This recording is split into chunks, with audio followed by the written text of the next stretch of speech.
So ಎಲ್ರಿಗೂ ನಮಸ್ಕಾರ, ಮತ್ತೊಮ್ಮೆ ಅನ್ಬಾಕ್ಸ್ ಕರ್ನಾಟಕಕ್ಕೆ ಸ್ವಾಗತ. ಸೊ ಇವತ್ತು ನಾವು ಎಲ್ಲಿದ್ದೀವಿ ಅಂದರೆ ಹಿಂದೆ ಬ್ಯಾಕ್ಗ್ರೌಂಡ್ ನೋಡಿದ್ರೆ ಗೊತ್ತಾಗ್ಬಿಡುತ್ತೆ ಎಲ್ಲರಿಗೂ. ಸೊ ಅದು ಫೇಮಸ್ಸು ಆನಂದ್ ದಮ್ ಬಿರಿಯಾನಿಗೆ ಬಂದಿದ್ದೀವಿ. ಸೊ ಹೊಸಕೋಟೆನಲ್ಲಿ ಎಷ್ಟು ದಿನ ಆದಮೇಲೆ ಬಂದಿದ್ದೀವಿ ಅಂದರೆ ಇಲ್ಲಿಗೆ ಸುಮಾರು 5 ವರ್ಷ. ಈ ಜುಲೈ ಬಂದರೆ 5 ವರ್ಷ ಆಗುತ್ತೆ. ಸೊ 2019 ಜುಲೈಯಲ್ಲಿ ಬಂದು ವೀಡಿಯೋ ಮಾಡಿದ್ದು. ಸೊ ಆಗ ತಾನೇ ಹೊಸದಾಗಿ ಚಾನಲ್ ಶುರುವಾಗಿತ್ತು. ಸೊ ನಮ್ಮ ಚಾನಲಲ್ಲಿ 6ನೇ ವೀಡಿಯೋ ಏನೋ ಇದನ್ನು ಮಾಡಿದ್ವಿ. ಸೊ ಸರ್ಚ್ ಮಾಡಿದಾಗ ಮಾಡಬೇಕು ಅಂದಾಗ ಯಾವುದು ವೀಡಿಯೋನೇ ಇರಲಿಲ್ಲ ಯೂಟ್ಯೂಬಲ್ಲಿ. ನಮ್ಮ ಸತ್ಯ ಬ್ರೋ ಅವ್ರದ್ದು ಒಂದು ವೀಡಿಯೋ ಇತ್ತು, ಸತ್ಯ ಬ್ರೋ ಒಂದು ಮಾಡಿದರು. ಆಮೇಲೆ ಇನ್ನೊಬ್ರು ಯಾರೋ ಫ್ಯಾಮಿಲಿ ಬರ್ತಾರಲ್ಲ ತಿಂದ್ಬಿಟ್ಟು ಹಂಗೆ ಅವ್ರು ಯಾರು ವೀಡಿಯೋ ಮಾಡಿದ್ರು ಅಷ್ಟೇ. ಅದು ಬಿಟ್ಟರೆ ಯಾರು ಯೂಟ್ಯೂಬರ್ಸ್ ಅಂತ ವೀಡಿಯೋ ಮಾಡಿರಲಿಲ್ಲ. ಸೊ ಆವಾಗ ಮಾಡಿದ್ದು ವೀಡಿಯೋ. ಅದಾದಮೇಲೆ ಮತ್ತೆ ಆಮೇಲೆ ಚಾನಲ್ ಹಂಗೆ ಗ್ರೋತ್ ಆಯಿತು. ಸೊ ಹಂಗೆ ಬೇರೆ ಬೇರೆ ವೀಡಿಯೋಸ್ ಮಾಡಿಕೊಂಡು ಟೈಮ್ ಸಿಕ್ಕಿರಲಿಲ್ಲ. ಸೊ 5 ವರ್ಷದ ಗ್ಯಾಪ್ ಆಗಿದೆ. ಸೊ ಈಗ ಬಂದಿದ್ದೀವಿ. ಸೊ ನಮ್ಮ ಜೊತೆ ನಮ್ಮ ಸತ್ಯ ಬ್ರೋ ಮತ್ತು ಸೋಮು ಅವರು ಕೂಡ ಇದ್ದಾರೆ. ಸೊ ಇದ್ರ ಲ್ಯಾಂಡ್ ಮಾರ್ಕು ಎಲ್ಲ ಹೇಳೋ ಅವಶ್ಯಕತೆ ಇಲ್ಲ ಅನ್ಸುತ್ತೆ, ಎಲ್ಲರಿಗೂ ಗೊತ್ತು ಎಲ್ಲಿ ಬರಬೇಕು ಅಂತ. ಆದ್ರೂ ಲೊಕೇಶನ್ನ ಡಿಸ್ಕ್ರಿಪ್ಷನ್ ಕೊಟ್ಟಿರ್ತೀವಿ, ಅದನ್ನು ಕ್ಲಿಕ್ ಮಾಡಿದ್ರೆ ನೀವು ಆರಾಮಾಗಿ ಜಾಗ ಬರ್ಬೋದು. ಈಗ ತುಂಬ ಲೇಟ್ ಮಾಡಿದಿರಾ, ಹೋಗೋಣ. ಬೆಳಕಾಗಿದೆ, ಬಟ್ ನಾವು ಬಂದಿದ್ದು 3 ಗಂಟೆಗೆ ಕತ್ಲಲ್ಲಿ. ಪ್ರಿಪ್ರೇಷನ್ ಎಲ್ಲ ತೊಗೊಂಡಿದ್ದೀವಿ. ಸೊ ಈಗೇನು ಹೋಗಿ ತಿನ್ಬೇಕು ಅಷ್ಟೇ. ಲೇಟ್ ಮಾಡಿದ್ರೆ ಹೋಗೋಣ. ಬ್ರೋ ಬನ್ನಿ ಬ್ರೋ, ಬನ್ನಿ ಹೋಗೋಣ. ಸೊ ಈಗ ಟೀಮ್ ಜೊತೆ ಒಟ್ಟಿಗೆ ಹೋಗಿ ರಿವ್ಯೂ ಮಾಡೋಣ. ಸೊ ಹೋಗೋಣ. ಆಯ್ತು.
ಸೊ ನಮ್ಮ ಜೊತೆ ಆನಂದ್ ಅವರು ಇದ್ದಾರೆ.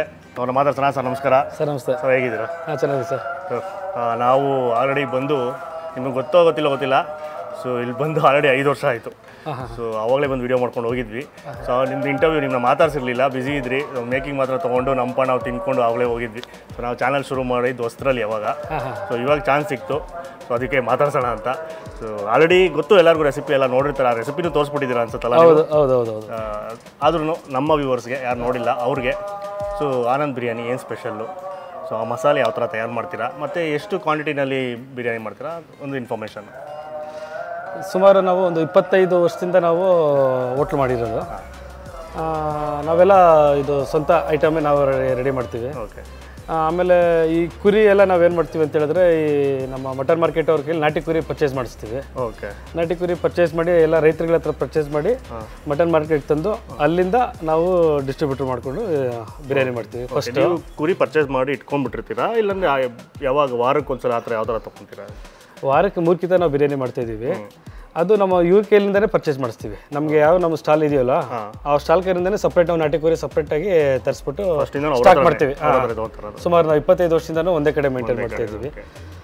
ಒಂದು ಎರಡನೇದು ಏನಪ್ಪ ಅಂತ ಹೇಳಿದ್ರೆ, ನಾವು ಎಲ್ಲ ಐಟಮ್ಗಳೆಲ್ಲ ನಾವು ಸ್ವಂತ ಮನೆಯಲ್ಲೇ ತಯಾರು ಮಾಡ್ತೀವಿ. ಆಮೇಲೆ ನಾವು ಆದಷ್ಟು ಕೂಡ ನಾವು ನಾಟಿ ಐಟಮೇ ಯೂಸ್ ಮಾಡ್ತೀವಿ. ಈಗ ಶುಂಠಿ ಆಗಿರ್ಬೋದು, ಬೆಳ್ಳುಳ್ಳಿ ಆಗಿರ್ಬೋದು, ಕೊತ್ತಂಬರಿ, ಪುದೀನ, ಆಮೇಲೆ ಮಸಾಲೆ ಐಟಮ್ ಆದಷ್ಟು ನಾಟಿ ಐಟಮ್ಗೆ ಟ್ರೈ ಮಾಡ್ತೀವಿ. ನಾಟಿ ಐಟಮ್ ಆಗಿಲ್ಲ ಅಂದರೆ ಮಾತ್ರ ನಾವು ಫಾರಮ್ಗೆ ಹೋಗ್ತೀವಿ. ಆದಷ್ಟು ನಾಟಿಗೆ ಮಾಡ್ತೀವಿ. ಅದರಿಂದ ಅದು ಒಂದೇ ಟೇಸ್ಟ್ ನಾವು ಮೇಂಟೈನ್ ಮಾಡ್ಕೊಂಡು ಬರ್ತಾ ಇದೀವಿ ಸರ್ ನಾವು. Okay super. ಆಮೇಲೆ ಇದು ಅಕ್ಕಿ ಬಳಸ್ತೀರಲ್ಲ, ಬಾಸ್ಮತಿ ರೈಸಾ ಇಲ್ಲ ಯಾವ ಥರ? ನಾವು ಅಕ್ಕಿ 3 ಥರ ಮಿಕ್ಸ್ ಮಾಡ್ತೀವಿ ಸರ್ ನಾವು. ಸರಿ ಸರಿ, ಅದು ಉದ್ದುದ್ದ ಇತ್ತು. ಹೌದೌದು, ಬಾಸುಮತಿ ಅಕ್ಕಿ ಒಂದು ಮಿಕ್ಸ್ ಮಾಡ್ತೀವಿ, ಆಮೇಲೆ ಕೇಸರ್ ಕೇಳಿ ಅಂತ ಒಂದು ಅಕ್ಕಿ ಮಿಕ್ಸ್ ಮಾಡ್ತೀವಿ, ಆಮೇಲೆ ತಾಜ್ ಅಂತ ಹೇಳ್ಬಿಟ್ಟು ಒಂದು ಅಕ್ಕಿ ಇದೆ. ಟೋಟಲ್ 3 ಅಕ್ಕಿ ನಾವು ಮಿಕ್ಸ್ ಮಾಡಿಬಿಟ್ಟು ಬಿರಿಯಾನಿ ಮಾಡ್ತೀವಿ. ಬಿರಿಯಾನಿ ಮಾಡೋದು. ಓಕೆ. ಇದು ಕುರಿ ಇವಾಗ ಸೆಲೆಕ್ಟ್ ಮಾಡ್ತೀನಿ ಅಂತ ಹೇಳಿದ್ರಲ್ಲ, ಅದು ಯಾವ ಬೇಸಿಸ್ ಮೇಲೆ ಸೆಲೆಕ್ಟ್ ಮಾಡ್ತೀರಾ? ಈಗ 1 ಅಲ್ ಬಿದ್ದಿರಬೇಕು, 2 ಅಲ್ ಬಿದ್ದಿರಬೇಕು ಅಂತಾರೆ, ಇಲ್ಲ ತೂಕ ಯಾವ ಥರ? 2 ನಾವು ಒಂದೇ ಥರ 2 ಪರ್ಚೇಸ್ ಮಾಡ್ತೀವಿ. Okay okay. ಈಗ ನಾವು ಒಂದರಲ್ಲಿ ಈಗ ಒಂದು ಪಾತ್ರೆಗೆ ನಾವು ಒಂದು 125 kg ಮಟನ್ ಹಾಕಬೇಕು ಅಂತ ಹೇಳಿದ್ರೆ ಅದೆಲ್ಲನೂ 2 ಆಗಿರಬೇಕು. ಕರೆಕ್ಟ್. ಒಂದು 4 ಅಲ್ಲಾಗಿ, ಒಂದು 2 ಒಂದು ಎಳ್ಳೆದು ಆ ರೀತಿ ಆಗುತ್ತೆ. ಅದಕ್ಕೆ ನಾವು ಕರೆಕ್ಟಾಗಿ ಫಸ್ಟೇ ನಾವು ಅದೇ ನೀವು ಹೇಳೋದಲ್ಲ, ಇದು ಒಳ್ಳೆ ಕ್ವಶನ್ ಇದು. ಈ ನಾವು ಫಸ್ಟೇ ಅದನ್ನೇ ನಾವು ರೆಡಿ ಮಾಡ್ಕೊಳ್ಳೋದು ಮೈನ್ ಅದೇ ಅಲ್ಲ. ನಮಗೆ ಬಿರಿಯಾನಿಗೆ ಮೈನ್ ಬೇಕಾಗಿರೋದೇ ಕುರಿ. ಒಳ್ಳೆ ಕುರಿ ಇದ್ರೇನೆ ಮಟನ್ ಚೆನ್ನಾಗಿ ಬರುತ್ತೆ, ಇಲ್ಲಾಂದ್ರೆ ಚೆನ್ನಾಗಿ ಬರಲ್ಲ. ಆಮೇಲೆ ಮಸಾಲೆ ಐಟಮು ಅಷ್ಟೇ ನಾವು ಸ್ವಂತ ಮನೆಯಲ್ಲೇ ನಾವು ತಯಾರು ಮಾಡ್ತೀವಿ. ಈ ಚಕ್ಕೆ ಲವಂಗ ಐಟಮಿಂದ ಹಿಡಿದು ಎಲ್ಲ ಮಸಾಲೆ ಐಟಮ್ ಎಲ್ಲ ನಾವು ಸ್ವಂತ ಮನೆಯಲ್ಲೇ ಬಿರಿಯಾನಿ ಮಸಾಲೆ ಏನು ಬರುತ್ತೆ ಅದೆಲ್ಲ ನಾವು ಸ್ವಂತ ಮನೆಯಲ್ಲೇ. ಒಂದು ಅಂದಾಜು ಎಷ್ಟು ಥರ ಮಸಾಲಾ ಪದಾರ್ಥಗಳನ್ನ ಬಳಸ್ತೀರಾ ಒಂದು ಬಿರಿಯಾನಿ ಮಸಾಲೆ ಪುಡಿ ರೆಡಿ ಮಾಡ್ಕೊಳಕ್ಕೆ? ಅದೊಂದು 12 ಥರ ಮಸಾಲೆ. 12 ಥರ ಮಸಾಲೆ ನಾವೆಲ್ಲ ರೆಡಿ ಮಾಡ್ತೀವಿ. ಅದು ಲಾಸ್ಟಲ್ಲಿ ಹಾಕಿದ್ರಲ್ಲ, ಅದು ಮಸಾಲೆ ಬಿರಿಯಾನಿ? ಅದು ಮಸಾಲೆ, ಅದು ಗರಂ ಮಸಾಲೆ. ಅದು ನೀವೇ ತಯಾರು ಮಾಡಿ? ಇಲ್ಲ, ಇದು ನಾವು ತರಿಸ್ಕೊಳ್ತೀವಿ. ಅದು ಪ್ರೈವೇಟಾಗಿ ನಮ್ಮದು ಸ್ವಂತ ಮಸಾಲೆ, ಅದು ಸಪ್ರೇಟ್ ಹಾಕ್ಬಿಡ್ತೀವಿ. ಅದು ಫಸ್ಟೇ ಹಾಕ್ಬಿಡ್ತೀವಿ. Super sir. ಆಮೇಲೆ ಇದರಲ್ಲಿ ಎಷ್ಟು ಇಡ್ಸತ್ತೆ ಮಾಡೋದು ಅಂತೇಳಿ? ಒಂದು ಸರಿಗೆ ಒಂದು 500 ಇಂದ 600 ಜನ ತಿನ್ಬೋದು ಒಂದು ಪಾತ್ರೆನಲ್ಲಿ. ನಮಗೆ ಮಂಗಳವಾರ ಶುಕ್ರವಾರ ಒಂದು 3 ಪಾತ್ರೆಯಿಂದ 2 ಪಾತ್ರೆ ಮಾಡ್ತೀವಿ. ಮಂಗಳವಾರ ಒಂದು 2 ಪಾತ್ರೆ. ಭಾನುವಾರ ಆದರೆ ಜಾಸ್ತಿ ಆಗುತ್ತೆ, 8 ಪಾತ್ರೆ ಮಾಡಬೇಕಾಗುತ್ತೆ ನಾವು. ಭಾನುವಾರ 8 ಪಾತ್ರೆ, ಸುಮಾರು ಒಂದು 5000 ಜನ ಬರ್ತಾರೆ. ರಾತ್ರಿ 3 ಗಂಟೆಯಿಂದಲೇ ಸ್ಟಾರ್ಟ್ ಆಗ್ತಾರೆ ನಮಗೆ. 3 ಗಂಟೆಗೆ ಸ್ಟಾರ್ಟ್ ಮಾಡಿದ್ರೆ ಬೆಳಗ್ಗೆ ನಾವು ಒಂದು 8 ಗಂಟೆ, 8:30, 9 ಗಂಟೆ ಗಂಟೆ ಬಿರಿಯಾನಿ ಕೊಡ್ತೀರಾ? ಸೊ ಸಂಡೇಸ್ ಮಾತ್ರ ನೀವು ಎಷ್ಟು ಗಂಟೆಗೆ ಸರ್ವಿಂಗ್ ಸ್ಟಾರ್ಟ್ ಮಾಡ್ತೀರಾ? 3 ಗಂಟೆನಾ 4 ಗಂಟೆನಾ? 3 ಗಂಟೆಗೆ ಸಿಗುತ್ತೆ. ಮೊದಲು ನಾವು 4 ಗಂಟೆಗೆ ಕೊಡ್ತಾ ಇದ್ವಿ. ಈಗ ಜನ ಒತ್ತಾಯದ ಮೇರೆಗೆ ರಶ್ ಜಾಸ್ತಿ ಆಗ್ತಿರೋದ್ರಿಂದ ಕಾರಣಕ್ಕೆ ನಾವು 3 ಗಂಟೆಗೆ. ಸೊ ಅದು ಪ್ರಿಪರೇಷನ್ ಎಲ್ಲ ಸ್ಟಾರ್ಟ್ ಆಗೋದು ನಾವು ಒಂದು ದಿವಸ ಶನಿವಾರದಿಂದ ಪೂರ್ತಿ ಸ್ಟಾರ್ಟ್ ಆಗ್ತೀವಿ. ಆಮೇಲೆ ರಾತ್ರಿ ಒಂದು 10:30, 11 ಗಂಟೆಗೆ ಒಲೆ ಅಂಟಿಸ್ತೀವಿ. ಆನೆ ಅಂಟಿಸಿದಾಗ 3 ಗಂಟೆಗೆ ರೆಡಿ ಆಗುತ್ತೆ. 3 ಗಂಟೆಗೆ ರೆಡಿ ಆಗುತ್ತೆ. 2:30 ರೆಡಿ ಆಗುತ್ತೆ. 3 ಗಂಟೆಗೆ ಸರ್ವ್ ಮಾಡೋಕೆ ಕೊಡ್ತೀವಿ. ಈ ಮಂಗಳವಾರ ಮತ್ತು ಶುಕ್ರವಾರ ಎಲ್ಲ ಯಾವ ಥರ? ಅದೆಲ್ಲ ರಾತ್ರಿ ಒಂದು 11-12 ಗಂಟೆಗೆ. ಅವತ್ತೆಲ್ಲ ಸ್ವಲ್ಪ ಕಡಿಮೆ ಇರೋದ್ರಿಂದ ಒಂದು 12 ಗಂಟೆಗೆ ಸ್ಟಾರ್ಟ್ ಮಾಡ್ತೀವಿ. ಜನ ಇದು ಸರ್ವ್ ಮಾಡೋದು ಅದು ಬೆಳಗ್ಗೆ 4 ಗಂಟೆಗೆ. ಮಂಗಳವಾರ ಶುಕ್ರವಾರ 4 ಗಂಟೆಗೆ. ಭಾನುವಾರ ಮಾತ್ರ ಒಂದು 2:30 3 ಗಂಟೆಗೆ ಸ್ಟಾರ್ಟ್ ಮಾಡ್ತೀವಿ. ಥ್ಯಾಂಕ್ ಯು ಸರ್ ಇನ್ಫಾರ್ಮೇಷನ್ ಕೊಟ್ಟಿದ್ದಕ್ಕೆ. ಸೊ ನಾವು ಕೂಡ ಟೇಸ್ಟ್ ಮಾಡ್ತೀವಿ. ತುಂಬ ದಿವಸ ಆಗಿತ್ತು ಬಂತು. Thank you sir. Thank you.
ಬಿಸಿಯಾದ ದಮ್ ಬಿರಿಯಾನಿ ಬಂದಿದೆ. ಇಲ್ಲಿ ಇಟ್ಕೊಂಡ್ರು ಕೆಳಗಡೆ ಕೈ ಸುಡ್ತಾ ಇದೆ. ತುಂಬ ಲೇಟ್ ಮಾಡಿದ್ರೆ ತಿನ್ಬಿಡೋಣ. ಒಳ್ಳೊಳ್ಳೆ ಪೀಸ್ ಬಿದ್ದಿದೆ. ನನಗಂತೂ ಒಂದು ನಳ್ಳಿ ಮುಳೆ, ಒಂದು 20 ಚರ್ಬಿ ಪೀಸು, ಬಾಯಲ್ಲಿ ನೀರು ಬರ್ತಾಯಿದೆ. ಅವಾಗಿಂದ ಹೊಟ್ಟೆ ಹಸಿತಾ ಇದೆ. ಇಲ್ಲೇ ಒಲೆ ಮುಂದೆ ನಿಂತಿದ್ದೀವಿ. ಆ ಗಮಕ್ಕೇನೆ ಹೊಟ್ಟೆ ಅವಾಗಲೇ ಹಸ್ತು. ಸೊ ತುಂಬ ಗ್ಯಾಪ್ ಆಗೋಗಿತ್ತು. ಆನಂದ್ ಬಿರಿಯಾನಿಗೆ ಬಂದು ತುಂಬ ದಿನ ಆದಮೇಲೆ ಅರ್ಲಿ ಮಾರ್ನಿಂಗ್ ಬಂದಿದ್ವಿ. ನಿಮ್ಮ ಗ್ಯಾಪ್ ಎಷ್ಟು ತಿಂಗಳ ದಿನಾನ? ಇಲ್ಲ, ತಿಂಗಳು ಗಟ್ಟೆ ಗ್ಯಾಪ. ನೀವು? ನಾವು ಬಂದು ತಿಂದು ಆವಾಗ ಬರ್ತಾ ಇರ್ತೀವಿ. ನಮಗೆ ಎಷ್ಟು ಗ್ಯಾಪ್ ಆಗಿರ್ಬೋದು ಹೇಳಿ? ಎಷ್ಟು ಗ್ಯಾಪ್ ಆಗಿದೆ? 5 ವರ್ಷ. 5 ವರ್ಷ ಆದ್ಮೇಲೆ ಈಗ ತಿಂತಿರೋದು. 5 ವರ್ಷ ಆದ್ಮೇಲೆ ಬರ್ತಾ ಇರೋದು. 5 ವರ್ಷ ಹಿಂದೆ ಹೇಗಿತ್ತು ಈಗ ಹೇಗಿತ್ತು ಹೇಳ್ಬಿಡ್ದು. ನೆನಪಿರೋದ 5 ವರ್ಷದ ಹಿಂದೆ ಮೆಮೊರಿ ನೆನಪಿರ್ಬೇಕಲ್ಲ. ಇಲ್ಲ, ಒಂದು ಬೈಟ್ ಎತ್ತಿದ ತಕ್ಷಣ ನಿಮಗೆ ಅದು ಆ ಘಮ ಅದು ಇದೆಲ್ಲ ಪರ್ಫೆಕ್ಟ್ ಹಂಗೆ ಇದೆ. ಟೇಸ್ಟ್ ಮಾಡ್ಬಿಡೋಣ, ತುಂಬ ಲೇಟ್ ಮಾಡೋದು ಬೇಡ.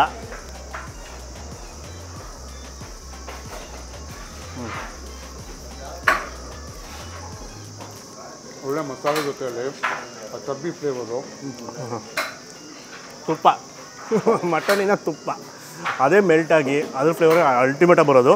ಸೊ ಯಥೇಚ್ಛವಾಗಿ ಮಟನಿನ ಫ್ಲೇವರು ಮೇಯ್ನಾಗಿ ಮಟನ್ ಬಿರಿಯಾನಿನಲ್ಲಿ ಮಟನಿನ ಸೊಗಡು ಇರಬೇಕು. ತಿಂದು ಕೈ ತೊಳೆದ ಮೇಲೂ ಒಂದು ದಿನ ಪೂರ್ತಿ ಆ ಘಮ ಘಮ ಅಂತ ಕೈಯಲ್ಲಿರಬೇಕು. ಇದು ಹಂಗೆ ಇದೆ. ಮತ್ತು ಆ ಮೆಮೊರಿ ರೀಕಾಲ್ ಆಯಿತು, ಇಷ್ಟು ವರ್ಷ ಆದಮೇಲೆ ತಿಂದಿದ್ದು. ನನಗಂತೂ ನಾನು ರೈಸ್ ತೊಗೊಂಡೆ, ರೈಸ್ ಜೊತೆ ಒಂದು ಸ್ವಲ್ಪ ಚರ್ಬಿ ಪೀಸು ಸಿಕ್ಬಿಡ್ತು ನನಗೆ. ಡಬಲ್ ನನಗೆ ಇದು ಸಿಕ್ತು, ಅದು ಮಜಾ ಸಿಕ್ತು ನನಗದು. ಅದ್ರ ಜೊತೆ ಮೊದಲೇ ಆ ಬಿರಿಯಾನಿ ಜೊತೆ ಆ ಕೊಬ್ಬು ಕರಗಿ ಅದು ಇಳ್ದಿತ್ತು. ನೆಕ್ಸ್ಟ್ ಮತ್ತು ಆ ಕೊಬ್ಬು ಪೀಸು ಸಿಕ್ಕಿದ್ದು ಅಂತ ಇನ್ನೂ ಒಳ್ಳೆ ಮಜಾ ಕೊಡ್ತು ನನಗಿದು. ಸೂಪರ್. ಸಿಕ್ಕಾಪಟ್ಟೆ ಒಳ್ಳೆ ಮಾಂಸ ಹಾಕಿದ್ದಾರೆ, ಅದಕ್ಕೇ ಬಿರಿಯಾನಿ ರುಚಿ ಇರೋದು. ಸೊ ಸೋಮುಗೆ ಡಬಲ್ ದಮ್ ಹಾಕ, ರೈಸ್ ಜೊತೆ ಕೊಬ್ಬಿನ ಪೀಸು ಸಖತ್ತಾಗಿರುತ್ತೆ ಕಾಂಬಿನೇಷನ್. ಅದು ಮಸಾಲ ಹೈಲೈಟು ಚೆನ್ನಾಗಿದೆ. ಮಾತಾಡ್ತಾ ಹೇಳಿದ್ರು ಒಂದು 12 ಥರ ಸ್ಪೈಸಸ್ನ ಮಿಕ್ಸ್ ಮಾಡ್ತಾರೆ ಅಂತ. ಸೊ ನಿಮಗೆ ಎಲ್ಲ ಮಸಾಲ ಪದಾರ್ಥ ಅದು ಅರೋಮಾ ಫೀಲ್ ಆಗುತ್ತೆ ತಿನ್ನಬೇಕಾದ್ರೆ.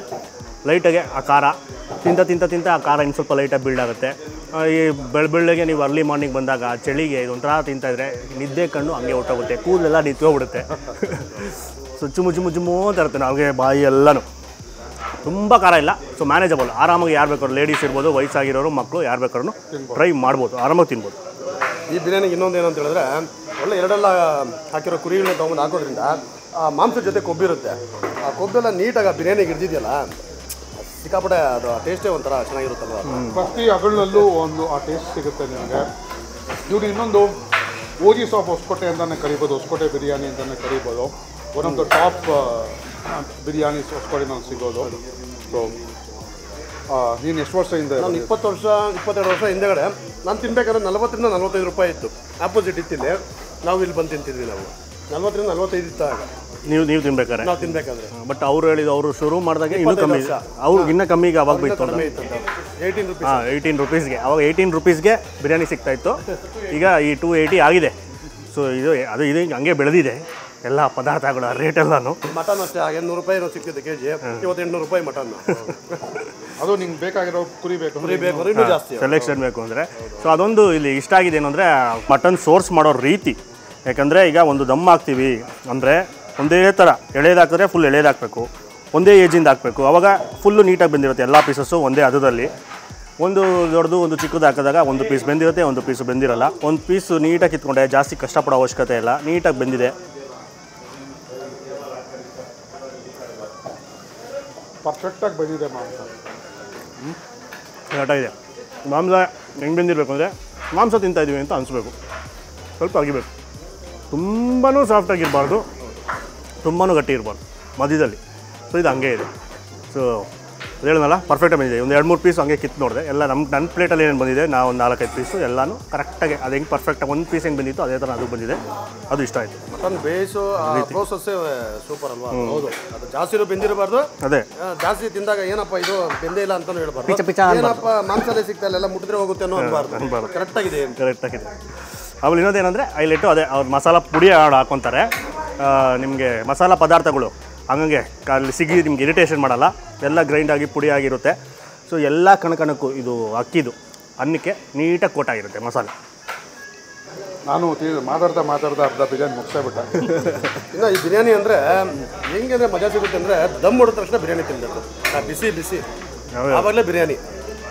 ಸ್ವಲ್ಪ ನಿಧಾನಕ್ಕೆ ಹೋದಷ್ಟು, ಬಟ್ ಇಲ್ಲ, ಬಿಸಿ ತಿಂದ್ರೆ ಬಿರಿಯಾನಿ ಬಿಸಿ ತಿನ್ನಬೇಕು. ಬೆಳಗ್ಗೆ ಬಂದು ತಿನ್ನೋದು ಇನ್ನೂ ಒಂಥರ ಮಜಾ ಅದು. ಇದು ಅದೇ 8-9 ಗಂಟೆಗೆಲ್ಲ ಖಾಲಿ ಆಗ್ಬಿಡುತ್ತೆ. ಸೊ ಬೇಗ ಬರಬೇಕು. ಭಾನುವಾರದೊತ್ತು 3 ಗಂಟೆಗೆಲ್ಲ ಸರ್ವ್ ಮಾಡ್ತಾರಂತೆ. ಮುಂಚೆ 4 ಗಂಟೆ ಇತ್ತು, 3 ಗಂಟೆಗೆ ಸರ್ವ್ ಮಾಡ್ತಾಯಿದ್ದಾರೆ. ಅದೇ ಜಾಸ್ತಿ ಬರೋಕ್ಕೆ ಶುರು ಮಾಡಿದಾರಲ್ಲ ಅದರಿಂದ. ಸೊ ಬೇಗ ಬಂದರೆ 8-9 ಗಂಟೆಗೆಲ್ಲ ಖಾಲಿ ಆಗ್ಬಿಡುತ್ತೆ. ಸೊ ಒಂದೊಂದೇ ದಮ್ ಓಪನ್ ಮಾಡ್ತಾರೆ. ಸೊ ಇನ್ನೊಂದು ದಮ್ ಹಂಗೆ ಇರುತ್ತೆ. ಸೊ ಅದು ಓಪನ್ ಮಾಡಿದಾಗ ಅದು ಬಿಸಿಯಾಗಿರುತ್ತೆ. ಸೊ ಬಂದವ್ರಿಗೆಲ್ಲ ಸ್ವಲ್ಪ ಬಿಸಿಯಾಗಿ ಸಿಗುತ್ತೆ. ಕ್ವಾಂಟಿಟಿ ಇಷ್ಟ ಆಯಿತು, ರೈಸಿನ ಕ್ವಾಂಟಿಟಿ. ಹೊಟ್ಟೆ ತುಂಬ ತಿನ್ಬೋದು, ಒಬ್ಬರು ಹೊಟ್ಟೆ ಬಿರಿಯೋ ಥರ ತಿನ್ಬೋದು. ಸೊ ನಾವು ಮೇಯ್ನಾಗಿ ಬಂದಿದ್ದು ಬಿರಿಯಾನಿ ತಿನ್ನೋಕ್ಕೋಸ್ಕರ. ಕರೆಕ್ಟು ಮೊಸರು ಬಜ್ಜಿ ಸಿಗುತ್ತೆ. ಸೊ ಗೊತ್ತಲ್ಲ, ನಾವು ಡೈಲ್ಯೂಟ್ ಮಾಡಲ್ಲ, ಯಾವುದನ್ನು ಡೈಲ್ಯೂಟ್ ಮಾಡಲ್ಲ. ಸೊ ಬಿರಿಯಾನಿಲಂತೂ ಡೈಲ್ಯೂಟ್ ಮಾಡೋದೇ ಇಲ್ಲ, ಅದರಿಂದ ಹಾಕ್ಸ್ಕೊಂಡಿಲ್ಲ. ಏನೋ ಸ್ವಲ್ಪ ಖಾರ ಅನಿಸ್ತು ಅಂದರೆ ಅಲ್ಲಿ ಮೊಸರು ಬಜ್ಜಿ ಹಾಕ್ಕೊಂಡು ತಿನ್ಬೋದು, ಅಲ್ಲೇ ಪಕ್ಕದಲ್ಲಿ ಸರ್ವ್ ಮಾಡ್ತಾಯಿರ್ತಾರೆ. ಆಮೇಲೆ ಕಾಲು ಸೂಪ್ ಸಿಗುತ್ತೆ, ಕಾಲು ಸೂಪಿಂದ ಶುರು ಮಾಡ್ಬೋದು. ಆಮೇಲೆ ಕಬಾಬ್ ಸಿಗುತ್ತೆ, ಚಿಕನ್ ಕಬಾಬು ಅವೆಲ್ಲ ಸಿಗುತ್ತೆ. ಅದು ಆ ಕಡೆ ಒಂದು ಕೌಂಟ್ರ್ ಇದೆ, ಸೊ ಸಪ್ರೇಟಾಗಿ ಅಲ್ಲಿ ನೀವು ತೊಗೊಬೋದು. ಮಟನ್ ಬಿರಿಯಾನಿ ಒಂದೇ ಸಿಗೋದು, ಚಿಕನ್ ಪ್ರಿಯರಿಗೆ ಚಿಕನ್ ಕಬಾಬ್ ಆ ಥರ ಆಪ್ಷನ್ನು. ಸೊ ನಾವು ಯಾವಾಗಲೂ ಹೇಳ್ಕೊಂಡಷ್ಟೇ ಮಟನ್ ಬಿರಿಯಾನಿ ಅಂದರೆ ಮಟನ್ ಬಿರಿಯಾನಿ. ಸೊ ಇದನ್ನು ಖಾಲಿ ಮಾಡ್ಬಿಟ್ಟು ಆಮೇಲೆ ಸಿಗ್ತೀವಿ ಒಂದು ಸಣ್ಣ ಬ್ರೇಕ್ ನಂತರ ಸಿಗೋಣ ಆಮೇಲೆ.